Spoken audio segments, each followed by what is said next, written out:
आप देख रहे हैं स्टार न्यूज़ मधुबनी। इस वक्त हमारी मौजूदगी है खजौली में, और खजौली में हम एक ऐसे व्यक्ति के पास है जो किसी परिचय के मोहताज नहीं है। हम बात करते हैं जो क्षेत्र संख्या 22 से अभी वर्तमान में जिला परिषद सदस्य है। ये 2 बार जो है प्रमुख भी रह चुके हैं और ये समाज सेवी है जो हमेशा समाज की सेवा में लगे रहते हैं। तो हम बात करेंगे, इनसे खास बातचीत करेंगे वर्तमान परिप्रेक्ष्य में जो बिहार का विकास किस तरह हो रहा है और आपकी उपलब्धियां जो है क्या रही है अभी तक के। तो बात करते हैं वर्तमान परिप्रेक्ष्य में बिहार के विकास को लेकर क्या कहना चाहेंगे। बिहार में तो विकास हुआ ही है, बहुत से सड़कें बनी है, बिजली है, नल जल है, विकास तो हुआ ही है बिहार में। ऐसा देखा जा रहा है जो सरकार आती है और एक दूसरे से अलायंस करके इधर से उधर चली जा रही है, तो क्या लगता है जो इस तरह जो है बिहार के विकास में कुछ न कुछ बाधाएं हो रही है। बिल्कुल मैं इस चीज़ को पसंद नहीं करता, क्योंकि सरकार की पंचवर्षीय योजनाएं होती हैं और जब सरकारें बदलती है तो नीतियां भी बदलती है, तो इससे जनता का काम अवरुद्ध होता है। इसलिए मैं व्यक्तिगत रूप से इसको पसंद नहीं करता। जनता का वोट जिसके साथ मिला उसके साथ रहिए और उस दायित्व का निर्वहन कीजिए। क्या कहना चाहेंगे जो इस तरह जो बार बार जो है पलटी मारते हैं और एक पार्टी से दूसरे पार्टी में जाते हैं, क्या इससे बिहार के विकास में कितना प्रभाव पड़ रहा है। देखिए, मैं तो बहुत छोटा आदमी हूँ, आप बहुत बड़े आदमी की बात कर रहे हैं। मैं उनके खिलाफ या पक्ष में बोलना मेरा काम नहीं है और मेरे लिए शोभनीय भी नहीं है। मैं तो एक शब्द में कहा कि मैं व्यक्तिगत रूप से इसको पसंद नहीं करता। दीपक कुमार सिंह का जो पसंदीदा नेता है वो कौन है। मेरा पसंदीदा नेता बिहार में डॉक्टर शकील अहमद हैं, कृपानाथ पाठक हैं। मैं इन दोनों से प्रभावित हूँ, ये दोनों मेरे आदर्श हैं, इनको मान के नहीं सकता। क्या ऐसी खासियत है उनमें। डॉक्टर शकील अहमद एक नेक आदमी है, कभी भी गलत राह पे कार्यकर्ताओं के लिए नहीं जाता है, कोई भ्रष्टाचार का आरोप उस पर नहीं लगा। कृपानाथ पाठक भी सभी लोगों में घुले मिले हैं, हर एक छोटे से बड़े कार्यकर्ता के दुख सुख में रहना। वैसे शकील अहमद साहब का भी है कि वो हर कार्यकर्ता के दुख सुख में होते हैं, लेकिन कृपानाथ पाठक जी भी उनसे कम नहीं है घूमने फिरने और लोगों से हिलने मिलने। क्या अभी भी आप कांग्रेस से जुड़े हुए हैं। बिल्कुल। लेकिन ये कहा जा रहा है जिस प्रकार से उनका न्याय यात्रा, ये सब भारत जोड़ो यात्रा, कई ऐसे यात्रा इनके माध्यम से लगातार प्रयास चल रहा है कि आगामी लोकसभा चुनाव भी है, और ये बताया जा रहा है कि कांग्रेस के जो नेता हैं जो राहुल गांधी, वो प्रधानमंत्री के हकदार हैं। उसको आप कहाँ तक सही मानते हैं। बिल्कुल हकदार होना चाहिए। राहुल गांधी तपस्वी हैं। राहुल गांधी ने इस देश के जनता को दिखा दिया है कि इतना पैदल चलना, लोगों के बीच जाना, लोगों की दुख दर्द में शामिल होना, राहुल गांधी जी को लोगों ने इस देश के गरीब गुरबा के गाड़ी कमाए के रुपया को खर्च करके पप्पू बना देना, ये बीजेपी वालों का काम था। लेकिन राहुल गांधी जी ने आज साबित कर दिया कि वो पप्पू नहीं है, वो तेजस्वी है, वो एक तपस्वी है, और सारे पप्पू का जवाब उन्होंने भ्रमण करके दे दिया। इस तरह से जिस तरह से आपने बताया कि राहुल गांधी के ऊपर इस तरह का आरोप लग रहा था और वो तपस्वी हैं, उसी प्रकार से नीतीश कुमार के ऊपर भी पलटू राम का इस तरह का बताया जा रहा था, जिस तरह से वो सत्ता अपने कुर्सी को लेकर के सत्ता में बराबर इस दल से उस दल में जाते हैं। उस पर क्या कहना आपका। मैंने तो पहले ही कहा कि नीति के खिलाफ है। कोई भी जनता इस देश में जनतंत्र में चुनाव के दरमियान हर पार्टी की एजेंडा होता है, उस एजेंडा को पसंद करके लोग उसको वोट देते हैं। तो आज इस पार्टी में है, कल उस पार्टी में है, तो निश्चित रूप से जनता को उसका घाटा सहना पड़ेगा। क्या वजह है कि बीजेपी जो है पूरे हिंदुस्तान में जो है अलग अलग राज्यों में जीत रही, इसकी वजह क्या है? कोई वजह नहीं है बीजेपी को जीतने का। बीजेपी जितना नफरत इस 10 साल में फैलाया है, कांग्रेस 70 साल या 62 साल शासन भोगने के बाद भी उतना नफरत नहीं फैला सका। ऐसा भी देखा गया है, जो जब बीजेपी जीतती है किसी भी राज्य में तो कांग्रेस के द्वारा यह आरोप बार बार लगाया जाता है जो ईवीएम जो है, ये ईवीएम का कमाल है। इसको लेकर क्या कहेंगे? हो सकता है, मैंने तो देखा डॉक्टर शकील अहमद के चुनाव में निश्चित रूप से ईवीएम का खेल है, इसमें कहीं दुमत नहीं। ईवीएम हैक हो सकता है, जब मोबाइल हैक हो सकता है, कंप्यूटर हैक हो सकता है, तो यह मैं कैसे मानूं कि ईवीएम हैक नहीं होगा। तो इसको लेकर कांग्रेस अभी क्या कर रही है मौजूदा परिप्रेक्ष्य? ये मेरे स्तर की बात नहीं, ये तो कांग्रेस का नेता जाने की क्यों सूचित करेगी, ये मुद्दा उठना चाहिए। आगे क्षेत्र के विकास के लिए किस प्रकार से योजना है? मेरा जो हमें राशि आवंटित होगी मैं धरातल पर उतारूंगा। क्या ऐसा बार बार आरोप लगा गया जिला परिषद अध्यक्ष के ऊपर कि राशि जो आवंटन होता है वो एक वन साइडेड, मतलब कहीं कहीं किसी जिला परिषद को ज़्यादा मिलता है, यानी पक्षपात होता है, क्या कहना चाहिए? ये बिल्कुल ही गलत निराधार है, सत्यता से परे है। सभी को हिस्सा बराबर मिलता है।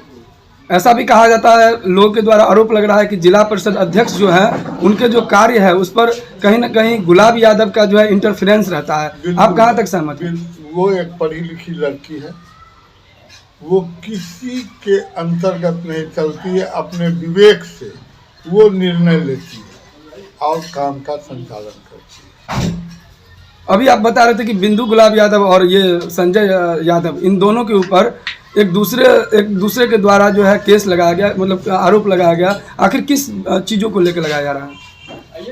अब इन दोनों की बात है, हम तो एक मेंबर हैं, मैं बहुत बात नहीं जानता। अब मैं इस सब में रास्ता भी नहीं, इनके पीछे रास्ता भी नहीं। वो उन लोगों का अपना है, चेयरपर्सन है, दोनों में क्यों लड़ाई है, झगड़ा है, मैं इस सब में रास्ता भी नहीं। मैं देखता हूँ कि एक दूसरे में अनबन चल रहा है। क्या ये अगर अनबन चलेगा तो आगे क्षेत्र का विकास में प्रभावित होंगे? निश्चित रूप। क्या अपील करना चाहेंगे क्षेत्र संख्या 22 के जनता से, आवाम से? जनता से मैं यही अपील करना चाहूँगा कि मेरे क्षेत्र में शांति सद्भाव बना रहे, लोग जात पात से ऊपर उठकर आगामी चुनाव में विकास करने वाले को वोट दें, यही मेरा जनता से अपील है। बिहार में जो जातीय जनगणना हुई थी, आप इस जातीय जनगणना को किस प्रकार से देखते हैं? क्या ये कहाँ तक उचित है? देखिए, जातीय जनगणना तो बड़ी अच्छी चीज़ है, लेकिन जो सत्ता में लोग हैं वो उसको सही मूल्य दें तब तो। जातीय जनगणना इसलिए कराए गए कि जात जो सबसे निचले पौधान पे है उसके स्तर को ऊंचा किया जाए, लेकिन मंशा मेरी सही हो कि उसका स्तर ऊंचा हो, तब मैं केवल वोट भजाने के लिए अगर हम ये काम करेंगे, जातीय जनगणना कराएंगे, तो कहीं से उचित नहीं। स्वास्थ्य को लेकर के भारतीय जनता पार्टी आयुष्मान भारत कार्ड योजना चला रही है, इसको आप किस प्रकार से देखते हैं? आयुष्मान भारत योजना बड़ी अच्छी योजना है, कहीं इसमें दो मत नहीं है। यानी आप केंद्र सरकार के कार्यों की सराहना करते हैं? केंद्र सरकार ने कोई काम ही नहीं किया। 5 किलो गेहूं, 5 किलो चावल देकर लोगों से वोट लिया। विकास का काम हमको क्या चाहिए? हमको स्कूल चाहिए, यूनिवर्सिटी चाहिए, इंजीनियरिंग कॉलेज चाहिए, हमको रोड चाहिए, हमको सड़क चाहिए, हमको बिजली चाहिए, हमको पानी चाहिए। आयुष्मान भारत कार्ड हेल्थ के दृष्टिकोण से है, ये अच्छी बात है। पर कैपिटा इनकम जो 2014 में था, आज पर कैपिटा इनकम लोगों का कम हो गया। मैं कैसे केंद्र सरकार की नीति को अच्छा मानूं? अयोध्या में भव्य राम मंदिर का निर्माण कार्य हुआ है, जहां पर एक तरह से देखा गया कि पूरा भारत राममय हो रहा था। इसको आप किस प्रकार से देखते हैं? मेरे गांव में भी राम मंदिर है। मैं अपने राम मंदिर को नहीं बनाता हूं, और अगर मैं हिंदू हूं तो भय प्रगट कृपाला दीन दयाला कौशल्या हितकारी।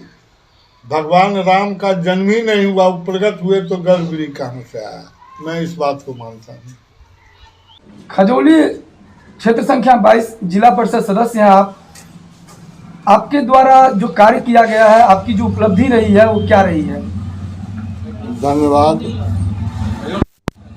मैं जिला परिषद सदस्य के रूप में मेरे अंतर्गत 7 पंचायत है। 17 उत्तर पंचायत में अब तक हमने लगभग 50 लाख का काम किया है। भकवा पंचायत में लगभग 40 लाख का काम किया है। इनरवा पंचायत में मैंने लगभग 30 लाख का काम किया है। चनर्दी पंचायत में मैंने 27 लाख 28 लाख का काम किया है। कन्हौली में हमने लगभग 30 लाख का काम किया है। यही मेरी उपलब्धि है। आने वाले समय में अब जो कार्य होने बाकी है, और जो क्षेत्र में जैसे आप भ्रमण करते हैं, तो क्या समस्याएं लोगों की आ रही है, और आगे का जो योजना है वो क्या रहेगा? समस्याएं तो लोगों का ब्लॉक थाना ये सब रहता है, तो जहाँ तक हमसे बन पड़ता है लोगों की सेवा करते ही हैं, लोगों की पैरवी पैगाम करते हैं। लेकिन एक जनप्रतिनिधि का काम पैरवी पैगाम नहीं है। विकास के लिए हम लोग चुने गए हैं। विकास का काम हमसे जो संभव होगा करेंगे। आपका परिचय बताइए। मैं दीपक कुमार सिंह, जिला परिषद सदस्य क्षेत्र संख्या 22। पहले भी आप 2 बार प्रमुख चुने गए थे। मैं 2001 से लेके 6 तक प्रमुख रहा। मैं समझता हूँ खजौली कलवाही ज्वाइंट प्रमुख में था, और खजौली कलवाही का एक भी ऐसा सड़क नहीं है जिस पर मैंने फुटफॉल से मिट्टी का काम नहीं किया। और 38 पंचायत समिति क्षेत्र में हमने सामुदायिक भवन बनवाया। कई जो सरकारी योजनाएं आई, पैसा हमने खर्च किया और धरातल पर उतारने का काम किया। क्या वजह रहा कि आप राजनीति में आए थे? इच्छा, मैं 1900 मैट्रिक पास करने के बाद, इंटर पास करने के बाद मैं यूथ कांग्रेस का अध्यक्ष बना। सुबेश चंद झा जी मेरे जिला अध्यक्ष थे। कांग्रेस से मेरा लगाव था। मेरे पिताजी से स्वर्गीय शकूर अहमद जी का लगाव था। मेरे यहाँ आना जाना था। बहुत सारे लीडरान आते जाते थे। उसी में मैं भी रम गया और राजनीति से इंटरेस्ट रखने लगा, और राजनीति में हूँ। जिला परिषद अध्यक्ष जो इस वक्त बिंदु गुलाब यादव हैं, कुछ जिला परिषद सदस्य द्वारा अविश्वास प्रस्ताव भी लगाया गया था, और बार बार उनके ऊपर आरोप लगता गया है। क्या मत है, क्या सोच है आपका जिला परिषद अध्यक्ष को लेकर के?